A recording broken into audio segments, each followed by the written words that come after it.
திறந்த வகை சுற்றோட்ட மண்டலத்தில் இரத்த நாளங்களின் தன்மையால் இரத்தம் திசு இடைவெளியில் நிரம்பி காணப்படும். இதற்கு எடுத்துக்காட்டு.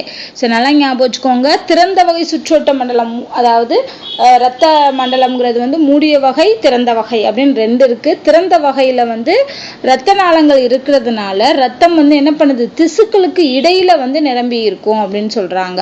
ஓகேவா? இங்க இந்த தமனி, சிரை அப்படிங்கிறதெல்லாம் கிடையாது. ஆனா மூடிய வகை சுற்றோட்ட மண்டலத்துக்கு தமனி, சிரை அதெல்லாம் இருக்கும். அதனால அது மூடிய வகை சுற்றோட்ட மண்டலம்னு அழைக்கப்படுது. சரி, இந்த மாதிரியான திறந்த வகை சுற்றோட்ட மண்டலம் எதுலாம் இருக்குன்னு பாத்தீங்கன்னா, கணுக்காலிகள், மெல்லுடலிகள், முத்தொலிகள், இதுல எல்லாத்துலயுமே திறந்த வகை சுற்றோட்ட மண்டலம் தான் இருக்கு. பொறுத்துக. ஈரடுக்கு விலங்குகளுக்கு என்ன இருக்கும் அப்படின்னா, குடற்சுவர் அடுக்கு இருக்குமா. அடுத்து மீசோக்லியா அடுக்கு ஜெல்லி மீன்கள்ல தான் காணப்படுது. மூவடுக்கு விலங்குகளுக்கு எடுத்துக்காட்டு தட்டை புழுக்கள். ஆப்ஷன் 312. தவறான இணையை கண்டுபிடிக்க சொல்லியிருக்காங்க. பூச்சிகளுக்கு இருபக்க சமச்சீர் இருக்கும். ஒரு பூச்சியை எடுத்து இப்படி சமமா பிரிச்சோம்னா ரெண்டு சைடுமே இருக்கக்கூடிய பார்ட்ஸ் எல்லாமே ஈக்குவலா இருக்கும். அதான் இருபக்க சமச்சீர். அது கரெக்ட் தான். சீப்பு ஜெல்லி மீன்ல பாத்தீங்கன்னா ஈரார சமச்சீர் அப்படின்னு சொல்லியிருக்காங்க. சாரி, இதுவும் கரெக்ட் தான். சீப்பு ஜெல்லி மீன்ல ஈரார சமச்சீர் அமைப்பை கொண்டது. கடல் சாமந்தி ஆர சமச்சீர் அமைப்பை கொண்டது. நட்சத்திர மீன் 5 சமச்சீர் கொண்டது.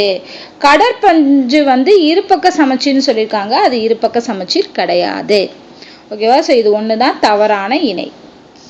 அடுத்து சரியான இணையை கண்டுபிடிக்க சொல்லியிருக்காங்க. போலி உடற்குழி உள்ளவை எது அப்படின்னு பாத்தீங்கன்னா, உருளைப்புழுக்கள்.